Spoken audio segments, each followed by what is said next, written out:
New tonight, a follow-up on a story about the Michigan couple that is stuck in a Mexican jail over alleged fraudulent credit card charges. This is something that we first reported earlier this week here on CBS News Detroit. Now, the couple's attorney is responding to recent claims that the company is making. Arlene Rojas Castillo has that story now. Well, Terrence, after our story about Christy and Paul Aquillo aired earlier this week, the company at the center of it all is responding. This is just a bunch of lies. And I think what the documents illustrate is this is a civil dispute. Harsh words from Aquillo family attorney John Manley after Palace Resorts, the Florida-based company that owns multiple resorts and properties in Mexico, shared documents with CBS News Detroit detailing the reasons behind its decision to pursue criminal fraud charges against the couple. In a statement, the Palace company says, quote, between 2016 and 2021, the Aquillos knowingly and willingly entered into 19 separate membership agreements with Palace Elite, investing over $1.4 million USD in exchange for exclusive benefits and rates intended strictly for personal use. This nearly 50-page contract shows the money paid by the Aquillos and the guidelines the couple were expected to follow when using the properties. Manley says the decision to pursue criminal charges is overblown. We don't put people in prison in this country or in Mexico for breach of contract.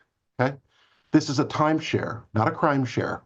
Palace says in 2021, the Aquillos were found to be in, quote, material breach of those agreements, after the company alleges the couple promoted and profited from their benefits on social media, which they say is explicitly prohibited under the terms of the contract. Last time I looked, we had the First Amendment was we had free speech.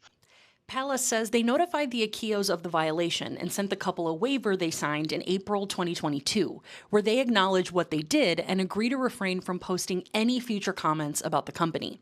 Palace says the Aquillos then began disputing their membership charges with their credit card companies, getting more than $100,000 in reversed fees. In these Facebook posts shared with CBS News Detroit, the company alleges the Aquillos bragged about these chargebacks and encouraged others to follow suit. That's when attorneys for Palace sent a cease and desist letter accusing the couple of providing, quote, specific instructions to current Palace Elite members on how to purportedly terminate their respective membership agreement using illegal and fraudulent means.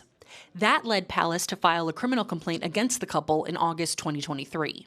If you use inflammatory language about your hotel or your vacation timeshare in Mexico, you go to jail? Really? That's their complaint? These people have no business being in prison anywhere. This is a contract dispute. Manley says Palace recently offered the Aquillos a settlement if the couple paid $250,000, signed a non-disclosure agreement, helped take down the Facebook group, and publicly apologized. The family declined, calling it extortion. But more importantly, Palace could say, oh, you violated this, you've committed fraud, we're putting a red notice out on you, we're going to charge you with a crime, and they'd be right back in prison in Mexico. They can't sign it, and they're not going to sign it. Well, Terrence, not only is this all happening, but Manley tells me that the couple is still fighting that recent order that gave Palace Resorts 6 more months to gather evidence. And they also denied the Aquillos' request for house arrest and ordered them to remain in jail until the next hearing. Wow. Okay, well, we'll keep following the developments of this story. It is very fascinating. Elaine, great reporting. Thank you. Thank you.